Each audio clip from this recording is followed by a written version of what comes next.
there would be just silence. 245 years, starting with when the shot was fired around the world. Those who offered up their lives, their fortunes, and their sacred honor have been commemorated. This is the only official event that's being held in the park. Thousands of patriots have stepped back, but we're here. So we have a deed to do with those in heart and mind. In a town that was formerly called, before it was a town, called Musketequit, we want to begin with a ceremonial opening to honor the native peoples who are here.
Who travels around the world for peace. And this is a drum from a veteran, David Kahn, who also travels around, or traveled, continues in his passing around the world for peace.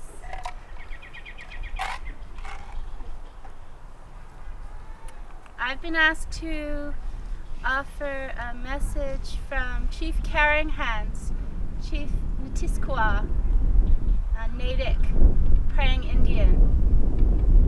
So I will read her message to you. This is her land, Concord, Musketequit.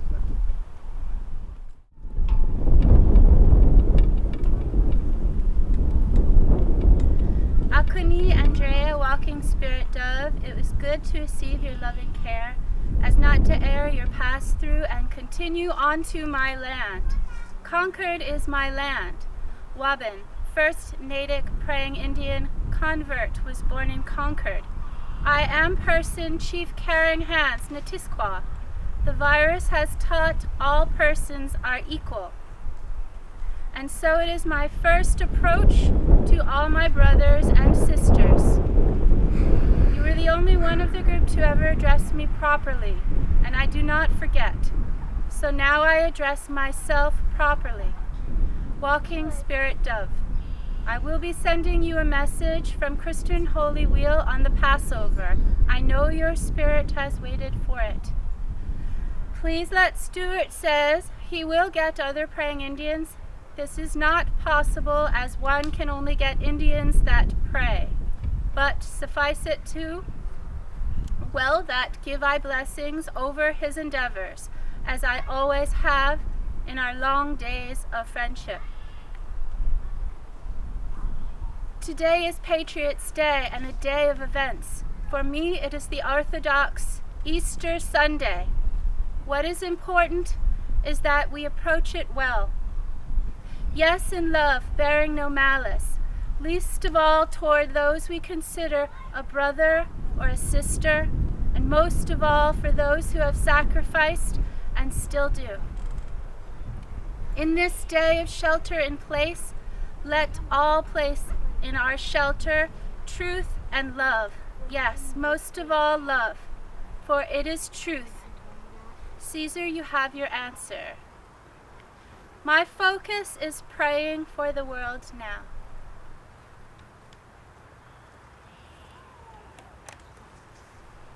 There's another message I would like to share from my spiritual father, Praying Heart.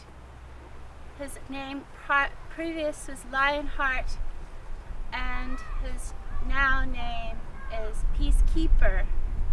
He is a Pokanoket. He welcomed the Pilgrims 400 years ago, and they became friends, and they shared their love with one another through food and understanding better.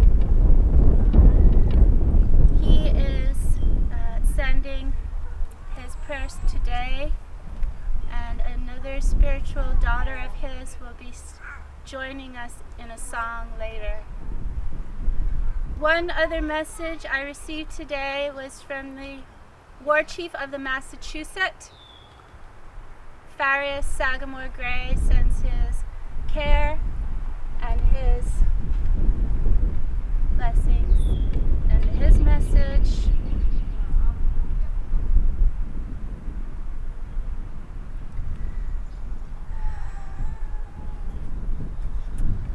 I'm sorry, I have one more message from Praying Heart. That we continue to be thankful for the Creator, and that as spiritual leader for the Pokanoket, his father and mother-in-law come from Anawan, who is the spiritual leader of the Pokanoket 400 years ago. He suggests that we consider putting a symbol on our homes for protection in these times. He met with the Rapaponics in 2009 and 2013 to offer and share blessings of healing over the lands that had needed it. And he is saying the Creator is giving us opportunity during these times to come together.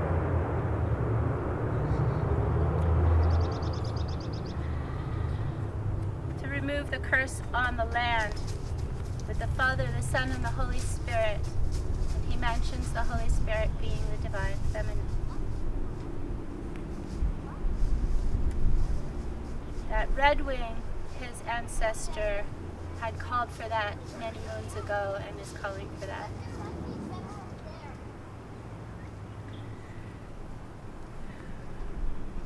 And finally from Farius Sagamore Gray. The key component of healing is through talking. Communities have acknowledged the injustices and thefts. That during this time of Corona, the natives have made a lot of allies, that people are understanding more now. The indigenous are coming together so that we can all come together. They're connecting with our ancestors and understanding what we're all going through. That means that we're all one.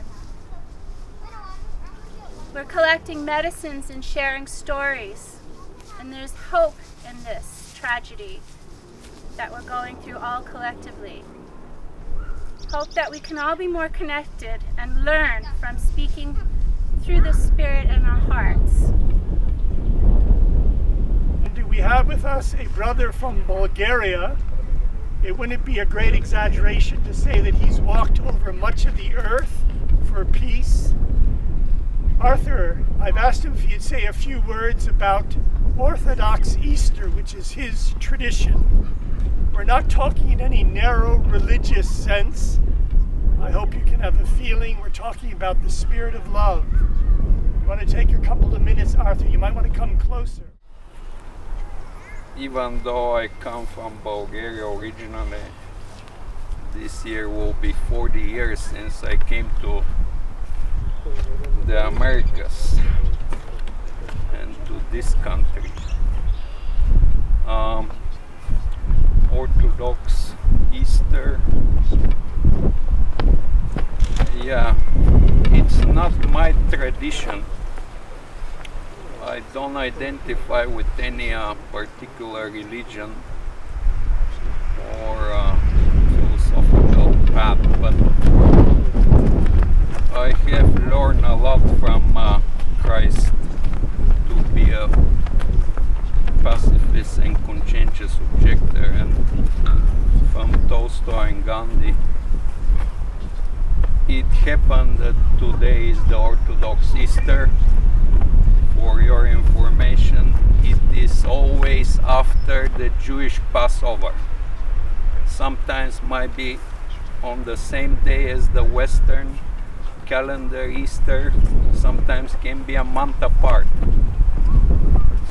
Then I've been in Bethlehem and all over the holy sites there, and they celebrate Christmas twice and Easter twice often. But yeah, 3 minutes is a short time to connect the two dates. The way of Christ and ahimsa that Gandhi spoke, and satyagraha, it's not to resist evil. It's much more difficult not to cooperate with evil. And that's the message for 2000 years of Christ, that the Europeans went all over the world claiming in the name of Christ, but they acted contrary.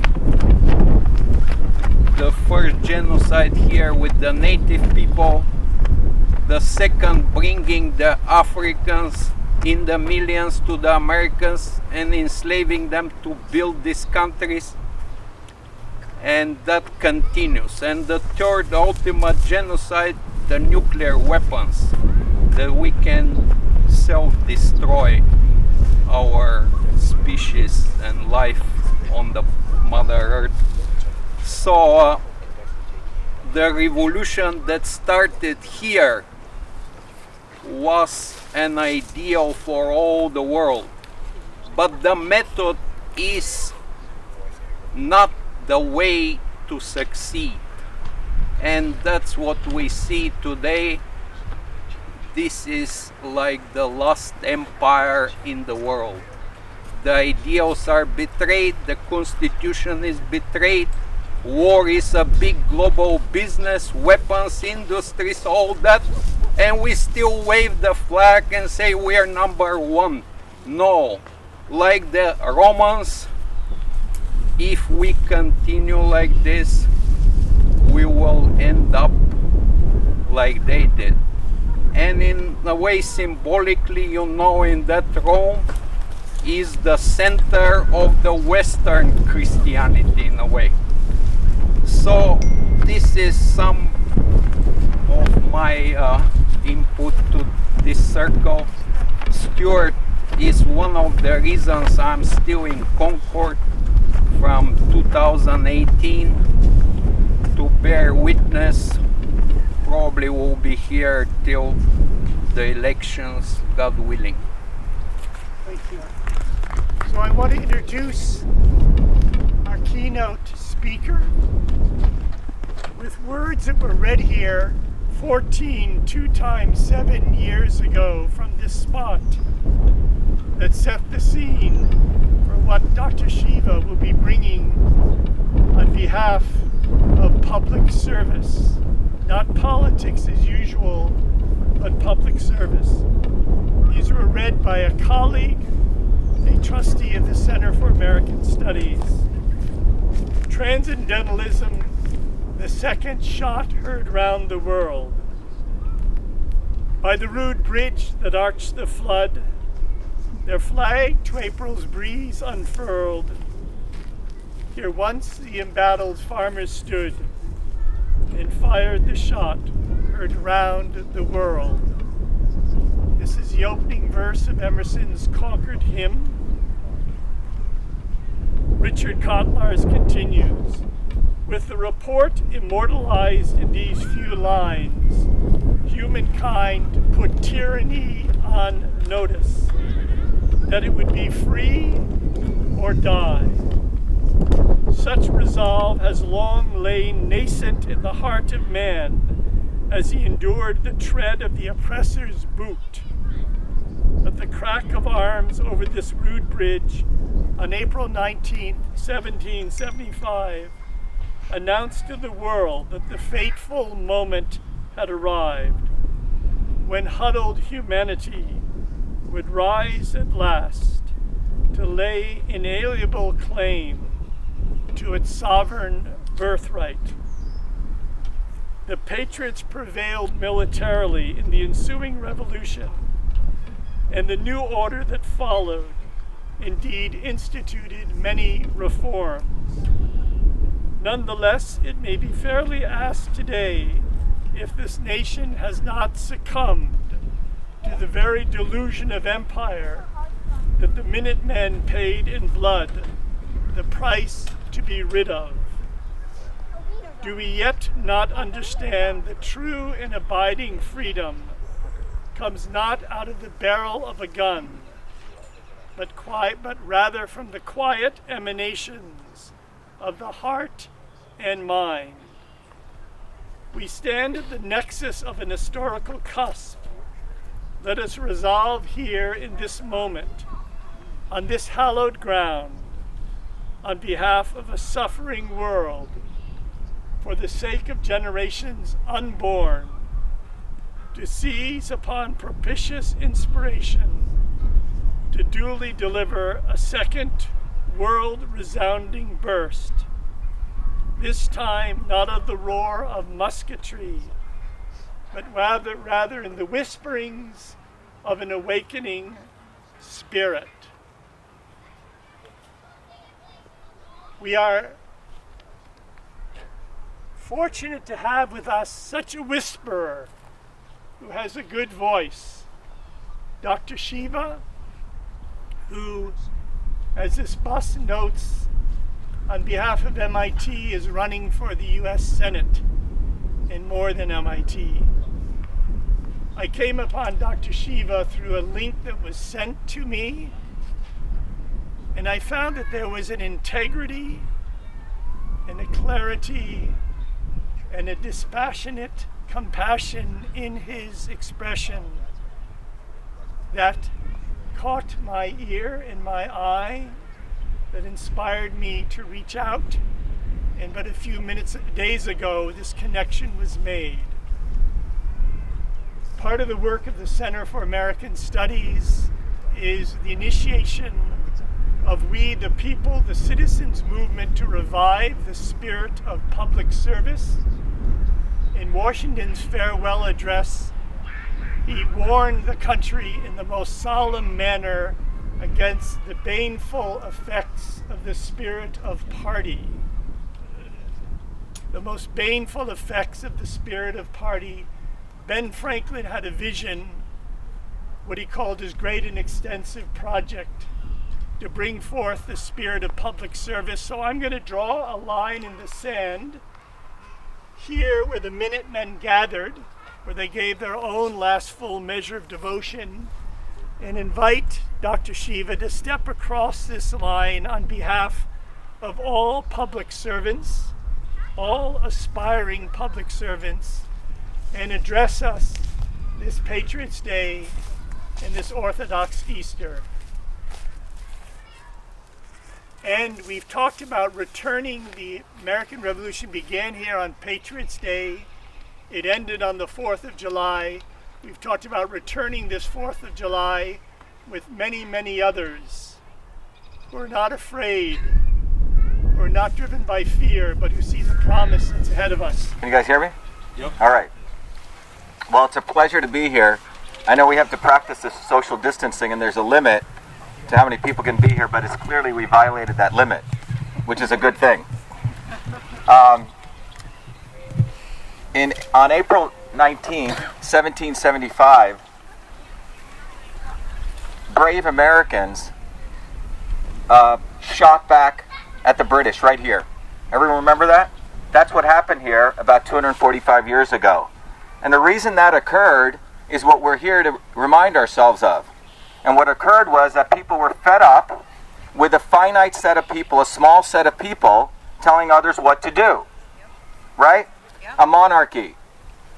People who wore crowns on their heads thinking that they were better than the rest of us. And people were tired of that. And we have that same phenomenon taking place again here today in 2020. And the coronavirus fear-mongering that's taken place is a huge, huge wake-up call to everyone. And what am I talking about? What I'm talking about is that you're looking at someone who came as an untouchable from India. Anyone know what that is? India has a caste system where some people on the top thought they were better than everyone else. And my parents left that because they knew that they couldn't succeed in that system, and they were extraordinary people. And you're looking at someone who came from that system to this country to escape that. And someone who grew up as a working class kid in New Jersey, whose grandparents were farmers. My grandmother was an incredible woman. She practiced traditional systems of medicine. So as a child, I was exposed to the caste system, I use the word system here, and traditional systems of medicine. So I was very, very interested to understand systems. So I was very fortunate to come here in 1970, went through the educational system here, invented the first email system in the world in Newark, New Jersey. Wasn't done by the military-industrial complex, and then came to MIT and earned 4 degrees. I didn't say that I was a Native American Indian to get any of that. Okay? I actually earned it. Like many of you here. Many American people have earned what they have, and that's what made this country great, is that people were on the edges. They weren't in the center, meaning that everyday people did things because they loved to do them. The founders of this country were inventors, innovators. George Washington was a surveyor. He actually knew what sine, cosine, and tangent meant. Not like the 60% of lawyers and lobbyists in Congress today who can't fix anything, they can't make anything, they can't solve any problems. And then you look at Franklin and you look at Jefferson. These people were children of the Enlightenment. They actually knew physics and engineering. You have to get the right answer. We have an educational system that tells people the answer doesn't matter. The answer does matter. Truth does matter. And what we're faced with today is that we have a finite set of people in big pharma, big academia, and I can tell you the longitude and the latitude of the deep state. It's between the 1 mile radius between MIT and Harvard. That's where it is. And we here in Massachusetts are at the center of it. We're in the belly of the beast. And what am I talking about? This is no hyperbole. Because when you look at what's occurred to this country in the last, 60 days? Is that what it's been? Since this nonsense started? Is that you've seen 22 million people out of jobs. 22 million people. You've seen the biggest transfer of nearly $6 trillion of money that's been printed. And most of it, how much have people gotten here? About $1,200? Is that it? Most of it has gotten back to the 0.00001%. So what we're facing here today is a time for a wake-up call. It's a time for another revolution. It's a time for a revolution for truth, freedom, and health. And what do I mean by that? Those slogans are not just words. They're words to a big call for Americans to stand up. Let's start with freedom. That's what occurred here on April 19th, 1775. People had enough, as I repeat, of a finite set of people telling them what to do. What do you guys think? Have you had enough of that? Yeah. Have you had enough of a few set of people in big academia who basically practice the oldest profession in the world today? A set of people in big pharma who do not even dare to talk about immune health. You have Anthony Fauci, who's had so many opportunities on that podium with the president, and not one moment has he talked about basic things like vitamin D, vitamin A, vitamin C, iodine and iodide. Maybe these problems are too simple, but the reality is that the sun, there's a paper just came out today, that the sun, UVB radiation, produces incredible chemicals in your body that are antimicrobial. And you know what? They got a problem when I say it because I'm not some woo-woo person who just hangs out at the health food store. I actually have 4 degrees from MIT. and my PhD is in biological engineering. I was nominated for the National Medal of Technology and Innovation. I'm a Fulbright scholar. So they have a problem with that because I actually know what I'm talking about and I've done the work. So what we have today is the need for, let's start with freedom. Why is freedom important? Well, without freedom, you can't get to science, you can't get to truth. By freedom, I mean the right to debate, the right to have open discourse, the right to have open speech, the right to disagree. The right to disagree. And the right not to call people names because you disagree with them. On August 2017, Richard? On August 2017, about 40 of us went to the Boston Free Speech Rally. Everyone remember that? Yeah. Well, 40 of us were called Nazis, white supremacists. 40,000 people came out because Charlie Baker told us that a bunch of Nazis were coming into town. Do I look like a Nazi? No. Does Michelle look like a Nazi? Does Richard look like a Nazi? No. And behind us we were holding banners which said, "No to Monsanto. Black lives do matter." And we called out the racism of Hillary Clinton. But you see what's happened is we've separated this country into quote-unquote left and quote-unquote right, Republicans and Democrats, and people have forgotten what it means to actually be a racist. People like Hillary Clinton are the actual racists. People like Elizabeth Warren are actually the racists because they use race for their personal advancement. That's where racism is. I've been called all sorts of names when I grew up in New Jersey. Those people weren't racist, I'm sorry. They were just ignorant. The real racists are people like Bill Gates. They practice institutionalized racism because they go to Africa and India and other countries and poor whites and poor blacks in this country, and they're the ones who use them for drug testing. That's racism. So the multiracial liberal aristocracy in this country, many of them who live here in Concord, I'm sorry to say, they need to wake up. We need to redefine racism, and the Democratic Party doesn't own it, and the Republican Party refuses to talk about racism. But I think I have an interesting perspective on it. And it's not the racism you're talking about, because most of the white working class in this country are not racist. The real racists are the multiracial liberal aristocracy. And they're the ones who do not want to have a discourse. They do not want to have any open discussion. You can't talk to them about maybe the immune system is what the issue is, and maybe viruses. In fact, viruses are not the things that harm us. If you do that, people like Mark Zuckerberg and Sergey Brin of Google take down your posts off Facebook and Google. That's what's going on in this country. We do not have freedom anymore. 5 major CEOs of companies own freedom. Vodafone, AT&T, Verizon, and Google and Facebook. That's what's going on. And people better wake up. Because if we do not wake up, I'm telling you, we're going to head into fascism. So I'm telling you here today on April 19, 2020, we are beginning a revolution for truth, freedom, and health. That's what we're doing. That's why millions and millions of people across the world have been absorbing those videos I've been putting out. I'm talking about millions of people. Yeah. We have unleashed a revolution because people have common sense. Bill Gates, Hillary Clinton, Mark Zuckerberg, Tedros of the WHO, Anthony Fauci, the CDC think that we're all stupid. That's what they think we are. Don't they? Yep. They think we're all freaking stupid. But you know what? We're not.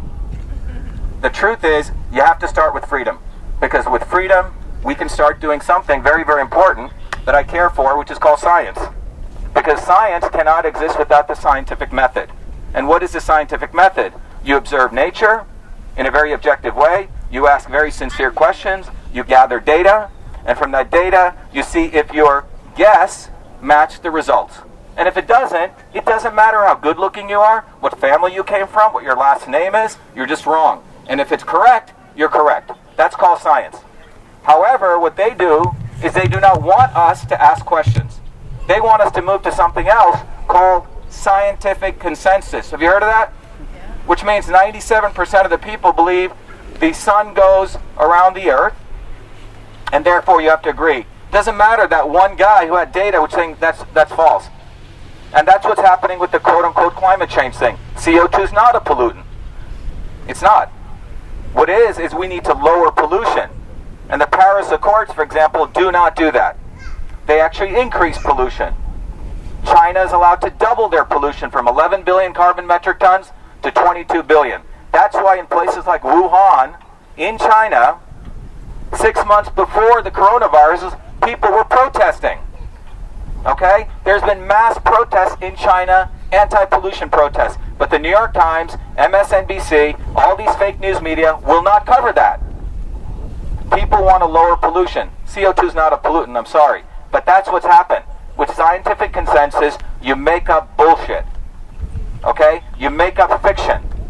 We get away from truth. And then how does that serve those in power? When you get fiction, you can create fake problems and fake solutions. Okay? We create fake problems and fake solutions with the fake news media, and you get to something really horrible called fascism. But if we want to get to health, we have to get to truth. Because when you get to truth, you can define real problems and real solutions. That's how we build healthy bodies. That's how we build healthy infrastructure. And with healthy infrastructure and with healthy bodies, we have strength to go fight for freedom. You see how that works? Freedom, truth, health, freedom, truth, health. They're all interconnected. It's a system. Does that make sense? It's really simple. So you take Massachusetts today, we got an F minus in infrastructure. Did anyone know that? How many people knew that? Okay, so Charlie Baker will not talk about that. He's supposed to be the #1 governor in Massachusetts, right?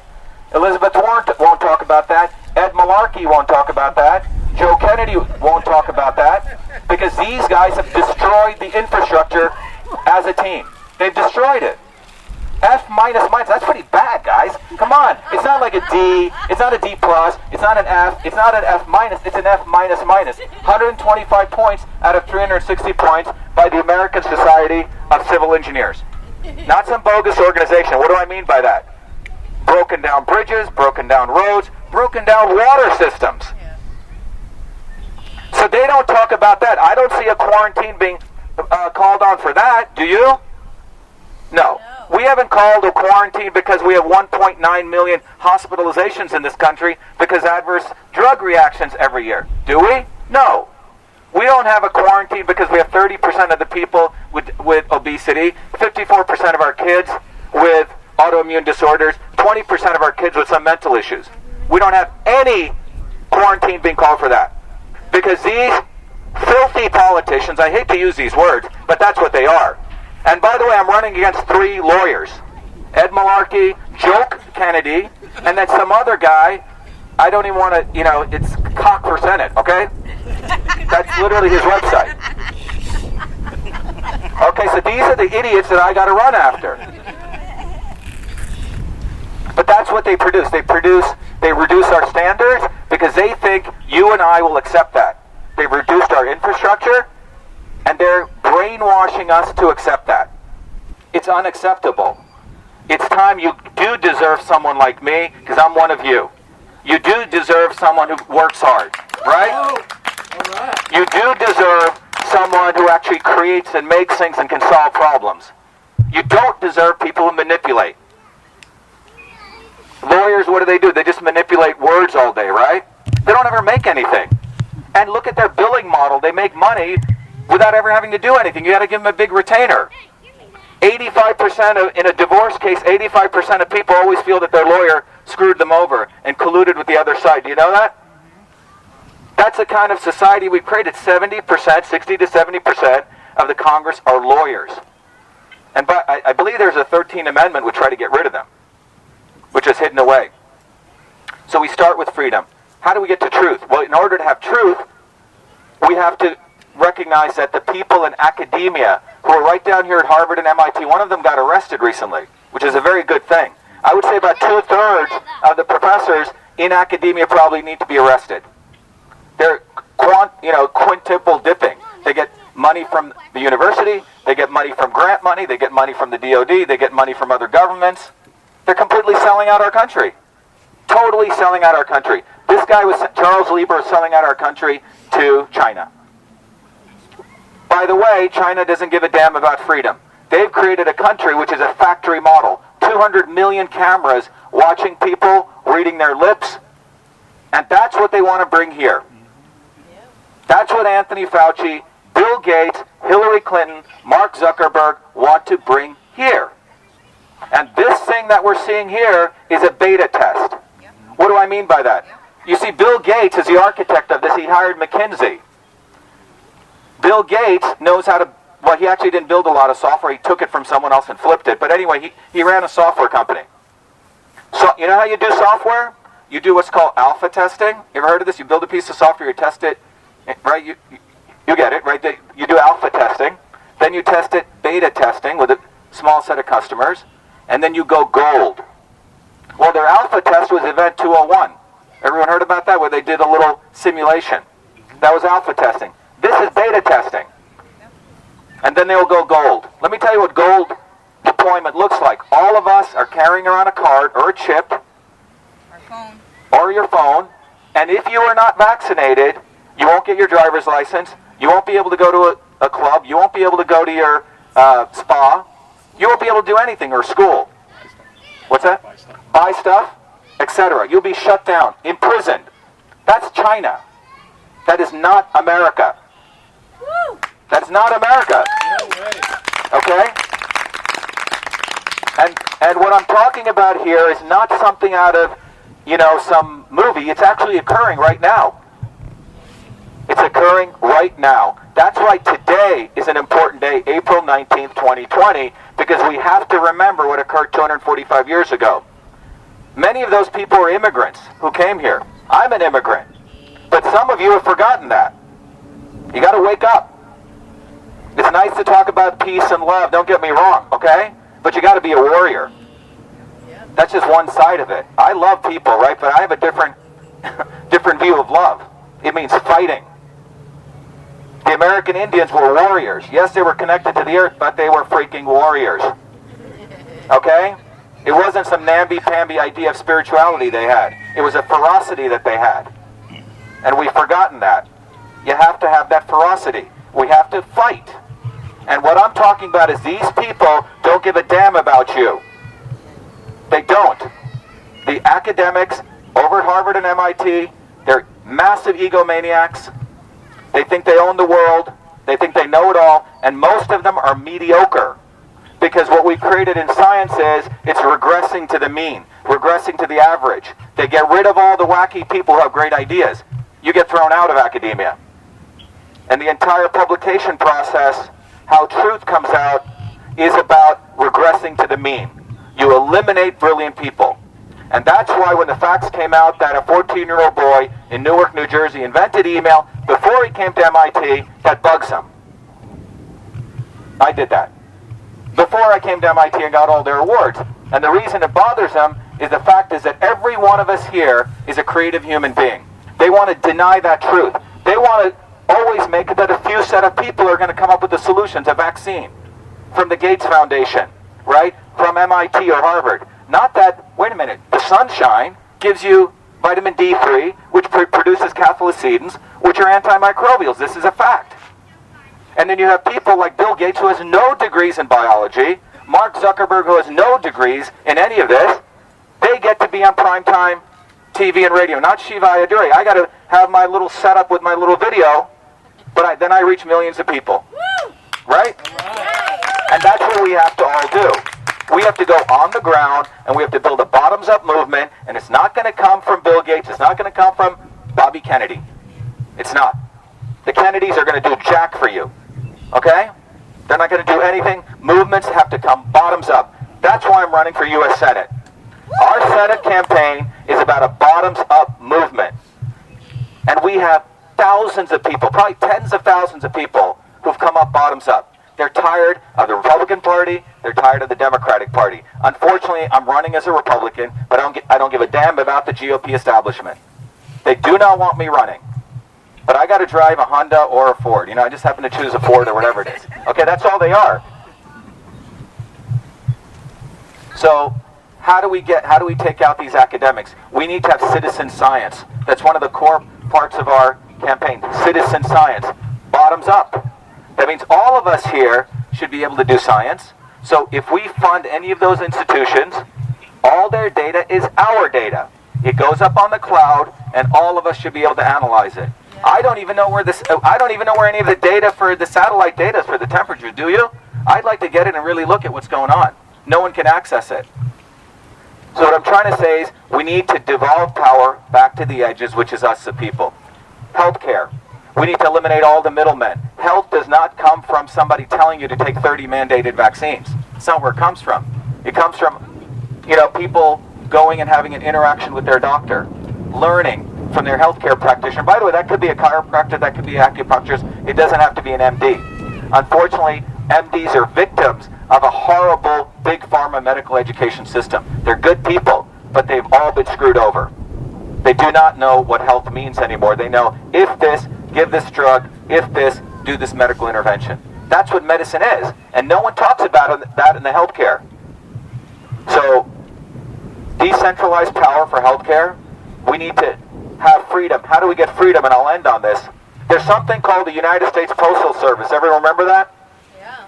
So this is going to sound crazy, but once you realize, you're going to say, wow, what Shiva just said is pretty brilliant.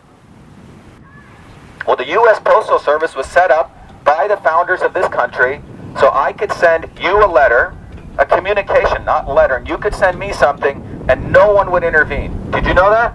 Did you know the U.S. Postal Service has a police force? How many people knew that? They have a police force.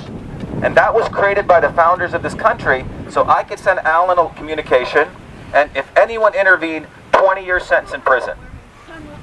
In 1997, when I built my next company on email, I went to the heads of the Postal Service. I said, 1997, this is the year that email volume overtook postal mail volume. You guys should also offer a public email, a public type of Facebook service, a public type of YouTube. Why? Why did I say that? Because the Postal Service was not just for print communication. The founders knew that every one of us was to be the press, not the New York Times. When they talked about freedom of press, all of us were the press. Every single one of us. And we all should have equal rights to communication. When I put up a post that said vitamin D, reduces, respiratory infections, what right does Twitter have to take that down? Think about that. Some person in some call center in Philippines is deciding to take the post of Dr. Shiva Ayyadurai, MIT PhD in biological engineering down. That's what's going on. So the Postal Service should do their job. What they should do is offer us the public commons, just like this park here, it's the public commons. And the public commons would be and I bet you all of us would pay about $50. We can get off Facebook and Twitter, we'd have our own public commons, protected by the laws of the U.S. Constitution, not by the laws of Mark Zuckerberg. Woo! Okay? Yeah.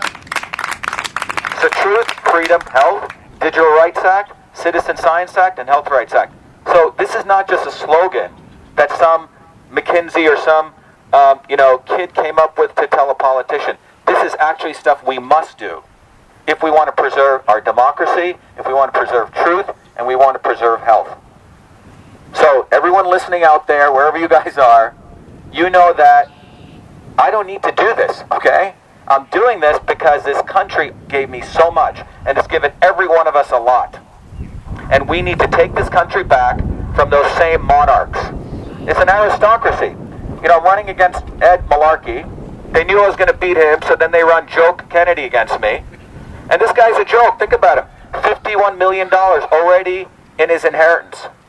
Why is he even running? Because he's got the name Kennedy? Doesn't that sound like aristocracy to you? Yeah. We should all be disgusted by that. Whether you're a Democrat or Republican, that's an aristocracy. He can barely talk. He can barely solve a problem. Yet he thinks that Senate seat is his. And then you run another guy against me, the GOP establishment, just to stop me.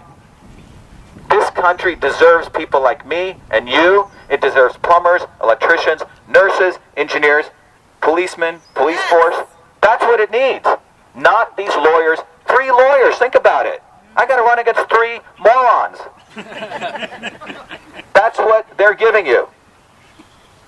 But this election we're going to win because we are starting right now, as I said, on April 19, 2020, a revolution. That's what we need. Hopefully it won't get violent. Hopefully. Right? But that's what we need. Because there's no freaking way that we should let I don't want to say little guy, Fauci, Emperor Fauci, who uses fake science, who tells us that the immune system is so frail, tells tells us to social distance. All of us have to hide in our homes, not see friends. By the way, social interactions are the number one reason people live long. Number one. Forget vitamin D and A. You know, I put that. That's a good thing. Number one reason is we have fellowship, we have friendship, we have love. And when you do that, your body creates antimicrobial compounds. It lowers inflammation. Fact. When you're socially isolated, the detriment to that is worse than high blood pressure, worse than obesity, worse than smoking. Did you know that? Yes. Number one reason people live long. They could be smoking, they could be drinking, but if they have family connections and fellowship, that's the number one reason. So think about this guy. That's never discussed in the media, what the isolation is doing to people. One of our very close friends, his wife went back into depression after 40 years from this. How many other people is that doing that to? Number two reason that health is there is by the sun. I don't see Anthony Fauci saying one word, not one professor in academia talking about that. Not one of them. It's deplorable. Not deplorable, that's a good word. It's disgusting. Okay? Vitamin A protects the outer walls of the cells. Regulates the cytokeratins. Known fact. Thousands of papers written on it. No one's talking about that. And then finally, vitamin C. You have all these people being put on ventilators. Why? Because they have a cytokine storm. Their body's fighting against itself, and you're shoving freaking pressure down their throat. And they're basically choking them. When they should be giving them high-dose vitamin C. And a report just came out 4 days ago, an ER doctor. Did you see this? ER doctor. He was working in the emergency room. He got, whatever this is. Okay? And he was put on ventilators. Kidneys started failing. His heart started failing. 1 day to live. They finally decided, let's put him on a new cocktail. Some immunosuppressive drug plus high-dose vitamin C. He recovered like that. Why isn't Anthony Fauci talking about that? Because they don't want to talk about vitamins. They want to talk about vaccines. They don't want to talk about vitamins. They need to sell ventilators. Vitamins are pennies. And what the pharma company is looking at, pharmaceutical companies are failing. People aren't buying their drugs anymore, guys. They create massive amounts of side effects. They can be sued. It takes 15 years to make their products. Their only way out is big vaccines. And that's what this is. This is one of the biggest advertising campaigns we're watching right before our eyes. Executed by Bill Gates, executed by Hillary Clinton, executed by a really corrupt guy who runs the WHO. He's a supporter of the Chinese Communist Party. Fact. That's what we're seeing. An ad campaign. An advertising, a global advertising campaign to make sure that we are all mandated medicine. And we cannot allow that to occur. And this is the point right here that we draw this line and we say no way. No way. Period. All right? All right. Thank you very much. Truth, freedom, health. That's the only way forward. Thank you. So I'd like to say we've invited Dr. Shiva, if he's so moved, to join us on May Day to address the children of the world from the Thoreau School in Concord. It was Henry David Thoreau who said, "Don't become the tool of your tools. These contraptions are targeting our children." So Dr. Shiva has been invited on May Day at the Thoreau School in Concord. And then, friends, we'll return on July 4th. Patriots Day was where the American Revolution began here. July 4th was the celebration of the victory. We'll return here on July 4th this year and invite those who understand that we're held in hands greater than our own, that it's a great day to die, if so it's meant to be. That's what the Minutemen here faced. So we'll return again on July 4th. A heartfelt thanks. This is from a Native American elder to support your work when you have a moment. And any final comments, any amens to what Dr. Shiva has offered? I had a comment. Not necessarily comment, but a call out to any citizen activists. We only have one Shiva, but we need more warriors. So I'm headlining an effort to deal with Beacon Hill. What we're going to be seeing is mandated vaccinations. So what we want to do is put together some legislation to give us the right free choice. At the same time, we can educate about the dangers and the inefficacy of vaccines. If we want to play jujitsu with them, we say, well, we're not anti-vaccine, we're pro-vaccine, but they got to be tested and proven effective. I get it, but whatever. We're going to figure out the best way to do this. We need any citizen activists that are willing to go to Beacon Hill or do whatever they can. I'm accessible. Anybody wants to get a hold of me, you can probably get my number through the campaign. John Allen would be my liaison.